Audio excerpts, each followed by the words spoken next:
हर खबर पर पैनी नजर, हर मुद्दे पर सटीक वार, यही है सिटी न्यूज की पहचान। जहाँ सच्चाई की आवाज दबाई जाती है, वहाँ सिटी न्यूज उठाता है सवाल। हर स्क्रीन पर, हर प्लेटफॉर्म पर हमारी मौजूदगी बोलती है। सिटी न्यूज हमेशा सच के साथ।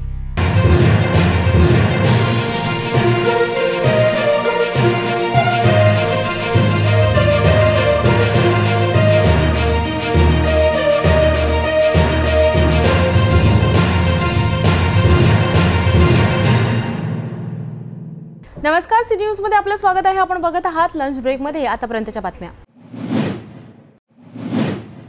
अचलपूरमधील ऐतिहासिक फिनले टेक्सटाईल मिलमध्ये पुन्हा एकदा कामगारांचा संघर्ष उफाळला आहे। अनेक महिन्यांपासून थकीत वेतन आणि बोनस न मिळाल्यामुळे संतप्त झालेल्या कामगारांनी थेट मिलच्या उंच चिमणीवर चढून आंदोलन सुरू केले आहे। अचलपूरच्या विकासात एकेकाळी महत्त्वाची भूमिका बजावणाऱ्या फिनले मिलमध्ये मात्र कामगारांच्या संघर्षाची गाथा पाहायला मिळत आहे। गेल्या 3 दिवसांपासून विकेश उघडे आणि मनोज सूर्यवंशी हे 2 कामगार मिलच्या उंच चिमणीवर चढून बसले आहेत। त्यांची एकच मागणी आहे की थकीत वेतन आणि बोनस तात्काळ द्या। कोरोना काळात बंद पडलेली ही मिल अजूनही सुरू झालेली नाही, त्यामुळे शेकडो कामगार बेरोजगार झाले आहेत आणि त्यांच्यावर उपासमारीची वेळ आली आहे। यापूर्वी मे महिन्यातही याच चिमणीवर आंदोलन झालं होतं। त्यावेळी मिल प्रशासनाने लेखी आश्वासन दिलं होतं की कामगारांचे पैसे दिले जातील, परंतु आजपर्यंत ते आश्वासन पूर्ण झालं नाही। त्यामुळे पुन्हा एकदा कामगारांनी टोकाची भूमिका घेतली आहे। चिमणीवरनं या कामगारांनी शासनाला आणि प्रशासनाला थेट सवाल केला आहे। आम्ही कधीपर्यंत फक्त आश्वासनांवर जगायचं? आणि या आंदोलनाला पाठिंबा देण्यासाठी अनेक कामगार संघटना, सामाजिक कार्यकर्ते आणि स्थानिक नागरिक मोठ्या संख्येने घटनास्थळी जमले आहेत। पोलिसांनी मिल परिसरात कडक बंदोबस्त ठेवला आहे, परंतु कामगारांचा संताप वाढत आहे। जोपर्यंत त्यांच्या मागण्या पूर्ण होत नाहीत तोपर्यंत आंदोलन सुरूच राहील असा निर्धार कामगारांनी केला आहे। मागच्या सव्वा दोन महिन्या अगोदर 27 तारखेला आम्ही चिमणी आंदोलन सुरू केले होते। त्यानंतर 29 तारखेला माननीय आमदार प्रवीण तायडे यांच्या माध्यमातून मध्यस्थी करून आणि मुंबईचे 2 अधिकारी बोलावून याच्यात तोडगा काढण्यात आला होता। त्यांनी आम्हाला लेखी स्वरूपात दिल्लीवरून लेटर देण्यात आले होते की आम्ही तुम्हाला 2.5 ते 3 महिन्यात तुम्हाला पगार करून देऊ, बोनससुद्धा देऊ आणि जे वरून लवकरात लवकर आम्ही तुम्हाला ते देऊ। त्यानंतर मुंबईच्या ज्या 3 मिला आहेत, खोडदार, टाटा आणि इंडू मिल, 16 तारखेला मागच्या महिन्यात 16 तारखेला त्यांनी 2 वर्षाचे बोनस दिले।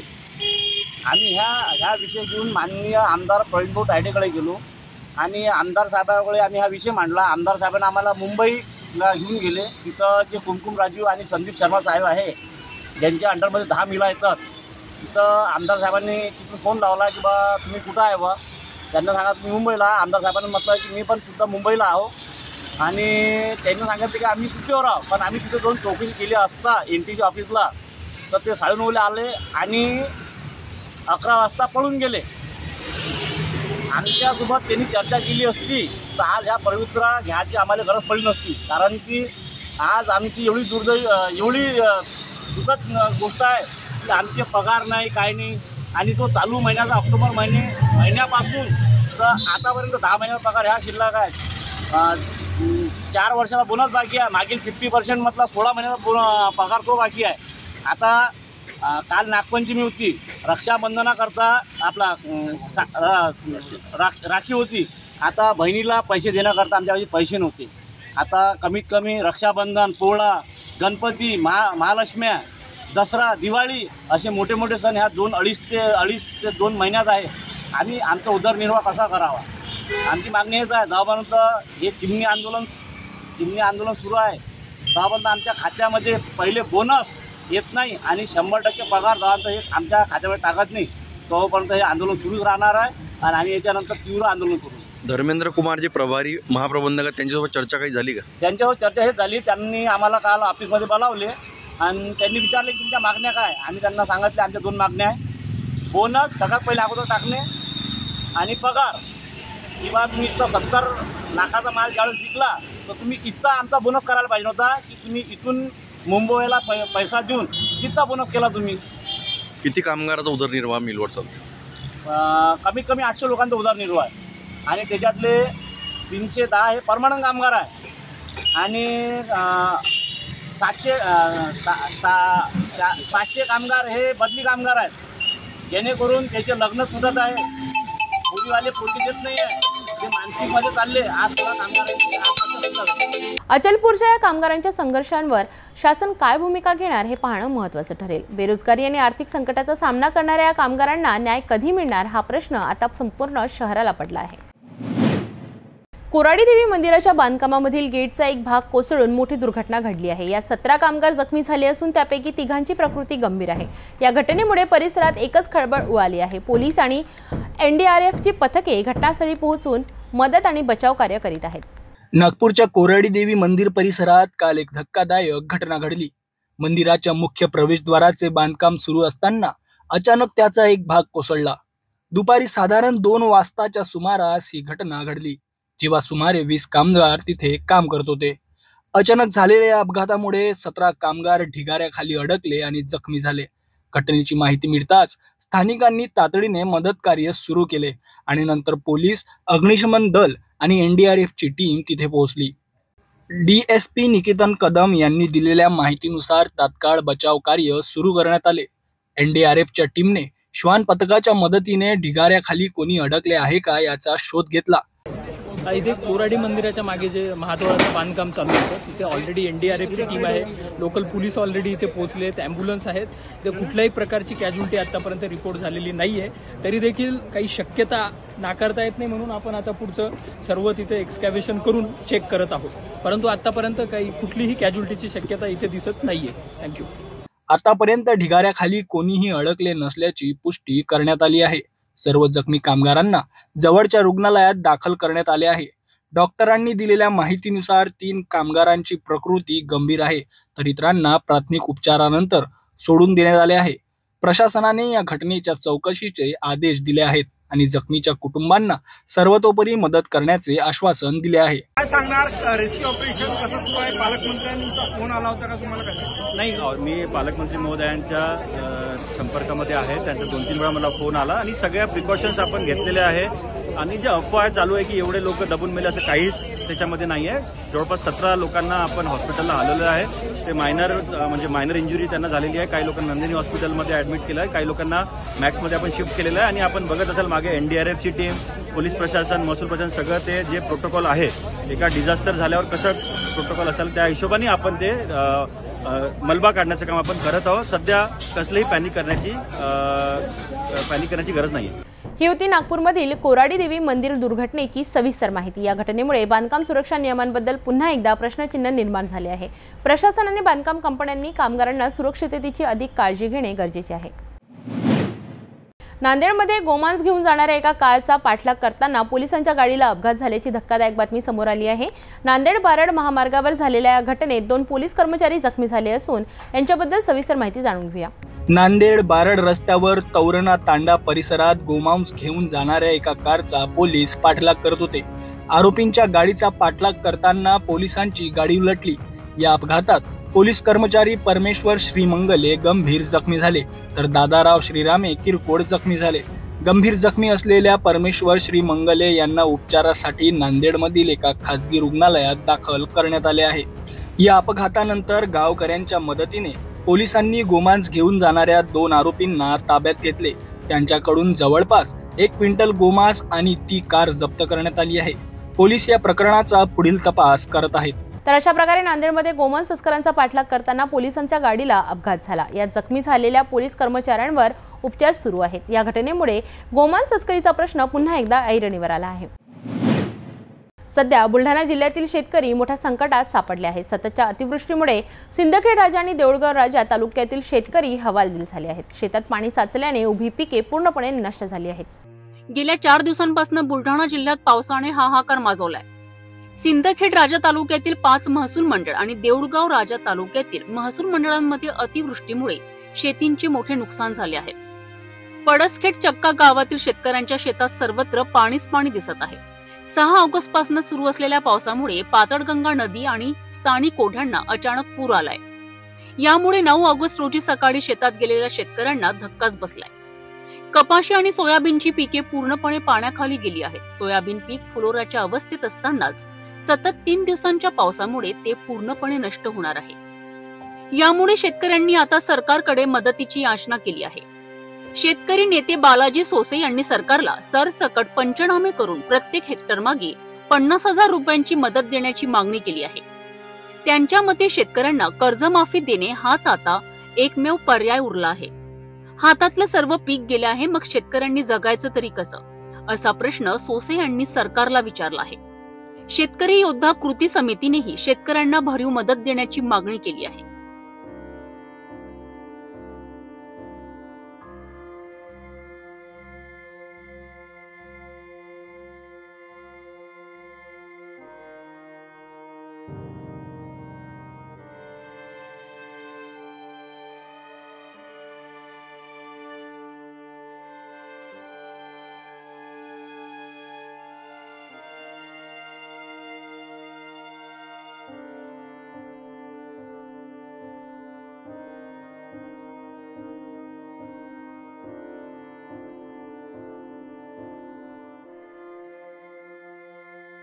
या अतिवृष्टीमुळे शेतकऱ्यांचे होडत्याचे नव्हते झाले आहेत. आता सरकार या संकटात सापडलेल्या शेतकऱ्यांना कशी मदत करते याकडे सर्वांचे लक्ष लागले आहे. वेळ झाली आहे एका अल्पशा विश्रांतीची. भेटूया विश्रांतीनंतर. आराधना फ्रेश स्टॉक सेल 1 ऑगस्ट ते 15 ऑगस्ट पासून मान्सून धमाका. 1 ऑगस्ट ते 15 ऑगस्ट स्वातंत्र्य दिनानिमित्त भव्य मान्सून सेल. डिझायनिंग साड्या, designing dress material, shooting, shirting, men's wear, ladies wear, kids wear आणि संपूर्ण लग्न बस्ता. ग्राहकांसाठी monsoon discount. Aradhana wholesale shopping mall, Jawahar gate road, Amravati. एक व्ह्यू प्लॉट सह मोजकेच प्लॉट शिल्लक. त्वरित संपर्क करा 9930070667 किंवा 7620433325 या क्रमांकावर. शादी और ब्याह की शुरुआत आराधना साड़ी के साथ. Aradhana wholesale shopping mall, L2 Bizland complex, Nandgaon Peth, Amravati, Jawahar road, Amravati. विश्रांतीनंतर पुन्हा एकदा आपले स्वागत आहे. बघूया पुढील घडामोडी. अर्जुनी मोरगाव तालुक्यातील नवेगाव बांध येथे नुकताच विश्व आदिवासी दिवस साजरा करण्यात आला. या निमित्ताने आदिवासी बांधवांनी पर्यावरणाचा संदेश देत शेकडो झाडांची लागवड केली आहे. गोंदिया जिल्ह्यातील अर्जुनी मोरेगाव तालुक्यातल्या नवेगाव बांध येथे 9 ऑगस्ट रोजी बिरसा मुंडा सेवा समिती आणि राणी दुर्गावती महिला समिती यांच्या संयुक्त विद्यमाने विश्व आदिवासी दिवस मोठ्या थाटामाटात साजरा करण्यात आलाय. बिरसा मुंडा समाज भवन येथे झालेल्या या कार्यक्रमाला स्थानिकांनी मोठा प्रतिसाद दिलाय. या दिनानिमित्त आदिवासी बांधवांनी एक अनोखा उपक्रम राबविलाय. पर्यावरणाचं संतुलन राखण्याकरिता त्यांनी गावात विविध ठिकाणी वेगवेगळ्या जातींच्या शेकडो झाडांची लागवड केली आहे. सकाळी 10 वाजता ध्वजारोहण करण्यात आले आणि त्यानंतर 11 वाजता वृक्षारोपणाचा कार्यक्रम घेण्यात आला. या कार्यक्रमात गावातील वयोवृद्ध नागरिकांचा सत्कारही करण्यात आला. यावेळी मोठ्या संख्येने महिला, पोलीस कर्मचारी, सरपंच आणि इतर ग्रामस्थ उपस्थित होते. हा सोहळा केवळ एक उत्सव नव्हता, तर आदिवासी संस्कृतीचं जतन करणं, पर्यावरणाची काळजी घेण्याचा एक प्रेरणादायी संदेश होता. तर अशा प्रकारे गोंदिया जिल्ह्यातील नवेगाव बांध येथे विश्व आदिवासी दिवस साजरा करण्यात आला. आदिवासी बांधवांनी केवळ सण साजरा केला नाही, तर पर्यावरणाची जबाबदारी स्वीकारून इतरांनाही एक महत्त्वाचा संदेश दिला आहे. अर्जुनी मोरगाव तालुक्यातून जिथे पंचायत समितीची वार्षिक आमसभा चांगलीच गाजली. जनतेच्या समस्यांवरून ही सभा इतकी वादळी ठरली की खुद्द आमदार राजकुमार बडोले यांना नागरिकांच्या रोषाला सामोरे जावं लागलं. ग्रामस्थांनी उपस्थित केलेल्या प्रश्नांची योग्य उत्तरं न मिळाल्यामुळे तालुक्यात मोठा असंतोष पसरला आहे. गोंदिया जिल्ह्यातील अर्जुनी मोरगाव तालुक्यातील पंचायत समितीची वार्षिक आमसभा 8 ऑगस्ट रोजी एका लॉनमध्ये आयोजित करण्यात आली होती. या सभेच्या अध्यक्षस्थानी स्थानिक आमदार राजकुमार बडोले उपस्थित होते. या सभेला अनेक सरपंच आणि प्रतिष्ठित नागरिक मोठ्या संख्येने हजर होते. यावेळी स्थानिक नागरिकांनी आणि सरपंचांनी अनेक महत्त्वाच्या समस्या मांडल्यात. अधिकाऱ्यांकडून होणारा भ्रष्टाचार आणि सरकारी योजनांची योग्य अंमलबजावणी होत नसल्याबद्दल जोरदार प्रश्न विचारलेत. मात्र आमदार बडोले यांनी या प्रश्नांची समाधानकारक उत्तरे दिली नाहीत. त्यामुळे नागरिकांमध्ये तीव्र असंतोष पसरलाय. काही महिलांनी तर आमदारांवर थेट आरोप केलेत. याचवेळी काही पत्रकारांनी व्हिडिओ रेकॉर्डिंग सुरू केल्यावर आमदारांनी त्यांना धमकावलेत आणि सभेमध्ये राहण्याचा अधिकार नसल्याचे सांगितले। या प्रकारामुळे नागरिकांमध्ये आणखीनच संताप वाढला। एकीकडे जनतेच्या समस्यांकडे दुर्लक्ष आणि दुसरीकडे पत्रकारांचा अपमान, यामुळे आमदार बडोले यांच्या विरोधात जोरदार नाराजी व्यक्त केली जात आहे। प्रत्येकाला आपलं मत मांडण्याचा अधिकार असताना आमदारांनी प्रश्न विचारणाऱ्या नागरिकांकडे दुर्लक्ष केल्याचं दिसून येत आहे। त्यामुळे आम सभेत फक्त गोंधळ आणि नाराजीच पाहायला मिळाली। समस्यांचं समाधान मात्र झालं नाही।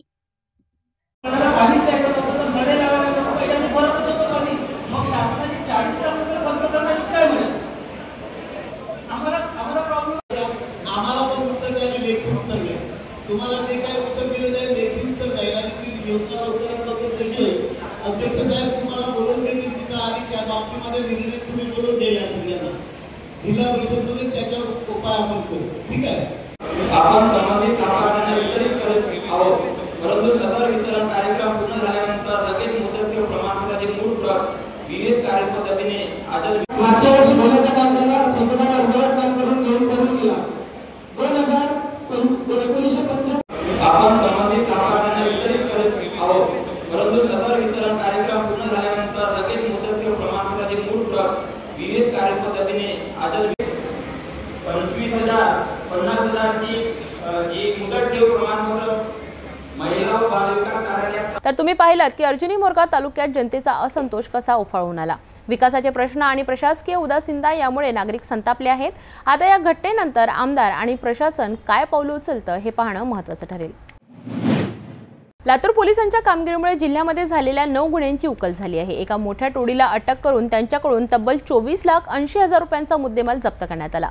ही टोळी रात्रीच्या वेळी दुकानांचे शटर तोडून चोरी करत होती। या घटनेमुळे लातूरसह बीड आणि कर्नाटक राज्यातील काही जिल्ह्यांमधील गुन्हे उघडकीस आले आहेत। लातूर जिल्ह्यात रात्रीच्या वेळी दुकानांचे शटर तोडून चोरी करणाऱ्या एका आंतरराज्य टोळीला पकडण्यात पोलिसांना मोठे यश मिळाले आहे। या टोळीने लातूर जिल्ह्यासह बीड आणि कर्नाटकमध्येही अनेक गुन्हे केल्याचे निष्पन्न झाले आहे। ही घटना 2 ते 3 ऑगस्टच्या मध्यरात्रीची आहे। औसा आणि भादा पोलिसांनी रात्र गस्त घालत असताना नागरिकांच्या मदतीने बीड जिल्ह्यातील 5 सराईत गुन्हेगारांना अटक केली आहे। त्यांच्याकडून दरोड्यासाठी वापरले जाणारे घातक शस्त्रे आणि इतर साहित्य जप्त करण्यात आले। अटक केलेल्या आरोपींमध्ये रिहान मुस्तफा शेख, अनवर जलाल खा पठाण, हाफिज मुमताजुद्दीन शेख, साहिद मोहम्मद, यासिन मोहम्मद आणि फारुख नबी शेख यांचा समावेश आहे। त्यांच्यासोबतचे इतर 3 आरोपी मात्र अंधाराचा फायदा घेऊन पळून गेलेत। पोलिसांनी या आरोपींची कसून चौकशी केली तेव्हा त्यांनी लातूर, किल्लारी, भादा, रेणापूर, चाकूर, अहमदपूर आणि शेजारील राज्यांमध्ये घरफोडी केल्याची कबुली दिली। त्यानंतर पोलीस अधीक्षक अमोल तांबे आणि अप्पर पोलीस अधीक्षक मंगेश चव्हाण यांच्या मार्गदर्शनाखाली स्थानिक गुन्हे शाखा आणि भादा पोलिसांची 5 पथके तयार करण्यात आली। या पथकांनी तपास सुरू केला आहे। तपास करताना पोलिसांना गोपनीय माहिती मिळाली। या माहितीनुसार या टोळीचा आणखी एक साथीदार समीर शमुद्दीन शेख याला ताब्यात घेण्यात आले आहे। त्याच्याकडून 5,72,000 रुपयांचा गुटखा आणि 8 लाख रुपयांची इनोव्हा कार जप्त करण्यात आली आहे। पोलिसांनी या टोळीकडून एकूण 24,80,000 रुपयांचा मुद्देमाल हस्तगत केला आहे। यात सिगारेट, तांदूळ, साबण, तंबाखू, तेल आणि ड्रायफ्रूट सारख्या किराणा मालचा समावेश आहे। या कारवाईमुळे रेणापूर, चाकूर, वाढवणा, उदगीर शहर, किनगाव आणि अहमदपूर येथील एकूण 9 गुन्हे उघडकीस आले आहेत। ही टोळी बीड, परभणी आणि कर्नाटकातील बिदर जिल्ह्यातही सक्रिय होती असे तपासातून समोर आले आहे। पुढील तपास सुरू असून फरार आरोपींचा शोध घेण्यासाठी पथके रवाना करण्यात आली आहे। या टोळीला पकडल्यामुळे लातूर आणि आसपासच्या भागातील अनेक गुन्हे उघडकीस आले आहेत। पोलिसांनी 24,80,000 रुपयांचा मुद्देमाल जप्त केला असून उर्वरित फरार आरोपींचाही शोध सुरू आहे। लवकरच त्यांनाही अटक करण्यात येईल अशी माहिती पोलिसांनी दिली आहे। Next opening. अमरावती ग्रामीण पोलिसांनी मोठी कारवाई करत दुचाकी चोरणाऱ्या 2 आरोपींना अटक केली आहे।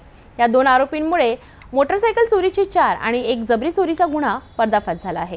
पोलिसांनी या आरोपींकडून एकूण 5 मोटरसायकल्स आणि रोख रक्कम जप्त केली आहे। ही घटना अमरावती जिल्ह्यातील आहे, जिथे दर्यापूर, अमरावती शहर आणि मूर्तिजापूर येथून मोटरसायकली चोरी करणाऱ्या एका टोळीचा पर्दाफाश झाला आहे। स्थानिक गुन्हे शाखेला गुप्त माहिती मिळाली होती की गौरव ढोणे आणि रोशन थोरात हे दोघे आरोपी कोल्हापूर बस स्टँड परिसरात चोरीची होंडा शाईन मोटरसायकल स्वस्त दरात विकण्याचा प्रयत्न करीत आहेत। माहिती मिळताच पोलिसांनी तातडीने घटनास्थळी धाव घेतली आणि दोन्ही आरोपींना ताब्यात घेतले. सुरुवातीला आरोपींनी उडवाउडवीची उत्तरं दिलीत, परंतु पोलिसांनी कसून चौकशी केल्यावर त्यांनी गुन्ह्याची कबुली दिली. या आरोपींनी दिलेल्या कबुलीनुसार त्यांनी दर्यापूर, अमरावती शहरातील रेल्वे स्टेशन, वलगाव आणि मूर्तिजापूर येथून एकूण 4 मोटरसायकली चोरल्या होत्या. पोलिसांनी या सर्व चोरीच्या मोटरसायकली जप्त केल्या आहेत. याशिवाय आरोपी गौरव ढोणे यांनी मे महिन्यात लोणी येथे केलेल्या एका जबरी चोरीची ही कबुली दिली आहे. पोलिसांनी त्याच्याकडून जबरी चोरीसाठी वापरलेली मोटरसायकल आणि रोख 4,000 रुपयेही जप्त केले आहेत. या कारवाईमुळे एकूण 5 गुन्हे उघडकीस आले आहेत. पोलिसांनी आरोपींकडनं एकूण अंदाजे 2,50,000 रुपये किमतीचा मुद्देमाल जप्त केला आहे. पुढील कारवाईकरिता दोन्ही आरोपींना दर्यापूर पोलिसांच्या ताब्यात देण्यात आले आहे. ही यशस्वी कामगिरी पोलीस अधीक्षक विशाल आनंद आणि अप्पर पोलीस अधीक्षक पंकज कुमावत यांच्या मार्गदर्शनाखाली स्थानिक गुन्हे शाखेच्या पथकाने केली आहे. तरी होती अमरावती पोलिसांच्या यशस्वी कारवाईची बातमी. या कारवाईमुळे केवळ चोरीचा पर्दाफाश झाला नाही, तर नागरिकांनाही दिलासा मिळाला आहे. लंच ब्रेकमध्ये एवढंच. भेटूया दुपारच्या बातम्यांमध्ये. तोपर्यंत नमस्कार. हर खबर पर पैनी नजर, हर मुद्दे पर सटीक वार, यही है सिटी न्यूज की पहचान. जहाँ सच्चाई की आवाज दबाई जाती है, वहाँ सिटी न्यूज उठाता है सवाल. हर स्क्रीन पर, हर प्लेटफॉर्म पर हमारी मौजूदगी बोलती है. सिटी न्यूज हमेशा सच के साथ.